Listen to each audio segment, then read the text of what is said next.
Hello everyone, আশা করি আপনারা সবাই ভালো আছেন। তো আজকে একটি ভিডিও নিয়ে আসলাম।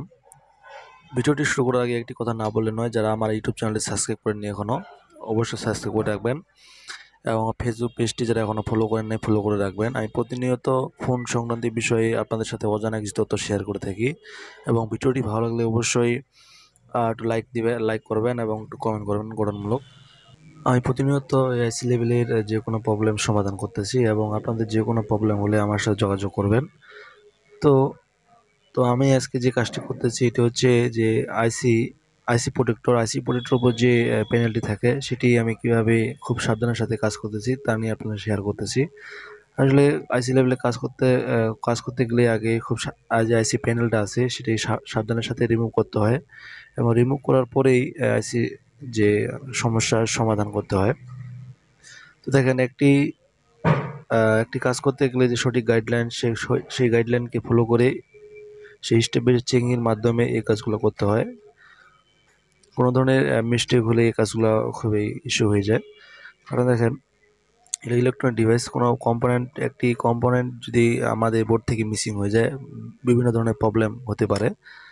তো আমি প্রতিদিন চেষ্টা করতেছি আপনাদের অজানা কিছু তথ্য শেয়ার করতে। আপনাদের যদি ভিডিওটি ভালো লাগলে অবশ্যই একটু লাইক করবেন এবং কোথা থেকে ভিডিওটি দেখতেছেন অবশ্যই একটু জানাবেন।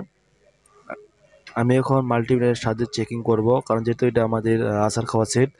কারণ হাত থেকে পড়ে যাওয়া বা আছাড় খাওয়া সেট এগুলো অনেক ধরনের প্রবলেম দেখা দেয় এবং হঠাৎই ডেড হয়ে যায় এবং অনেক দেখা যাচ্ছে যে নেট চলতেছে না। তো দেখতে পাচ্ছেন আমাদের ডিসপ্লেটা খুবই অবস্থা খারাপ। কাস্টমারের কথা মতে হাত থেকে আছাড় দেওয়ার পরে এই প্রবলেমটি হয়েছে। তো দেখেন, আমার কাছে নিয়ে আসে এবং আমি পেরেনগুলো আমি খুব সাবধানের সাথে খুলে নিয়েছি, কোনো ধরনের কোনো প্রবলেম হয় নাই। আমি দীর্ঘদিন ধরে এই কাজগুলো করে আসতেছি, এই জন্য আমার কাছে কোনো প্রবলেম হচ্ছে না। যারা মোবাইল সার্ভিসিং শিখতে যাচ্ছেন অবশ্যই আমার যোগাযোগ করবেন এবং এই কাজগুলো খুব সাবধানের সাথে করার চেষ্টা করবেন। এখানে আমি মাল্টিমিটারের সাথে চেক করব যে আমাদের মাদারবোর্ডের যে ভ্যালু সেই ভ্যালু ঠিক আছে কিনা। এই ভ্যালুটি চেক করার জন্য আমি ভিভ মোডে রেখে দিয়েছি। এবার ভিভ মোডে চেক করতেছি আমাদের যে ডাটা ভ্যালু সেটা আমাদের সঠিক দেখাচ্ছে কিনা। তো আপনাদের দেখানোর জন্য আমি আবারও দেখতেছি। তো এখানে আমাদের 490-এর মতো দেখাচ্ছে। যে এটা আমার যে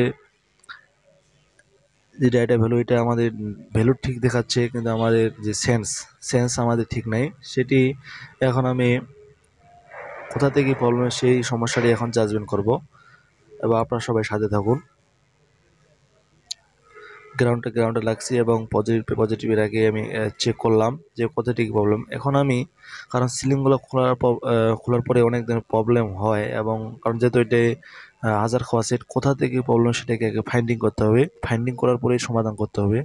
তো এটি আমি সমস্যাটি দেখতেছি যে আমাদের কোনো আইসি উঁচু নিচু হয়ে আছে কিনা এবং বোল্ট ছাড়ছে কিনা, কারণ আসার দোয়া সেট বলা যাবে না কোথা থেকে এই প্রবলেমটি আসতে পারে। তো আমি খুব স্মুথভাবে দেখতেছি যে কোথাও কোনো ইস্যু আছে কিনা। তো আমি যেটি দেখতে পেলাম সেটা হচ্ছে যে প্রসেসর এবং ইএমএমসি, যেটা এগুলো বড় আইসি হয় এবং ফ্ল্যাশের আইসি আছে, এগুলো হয়তো প্রবলেম হয়। এগুলো রিবোলিং করলেই হয়তো সম্ভাবনা সেটি রান হতে পারে।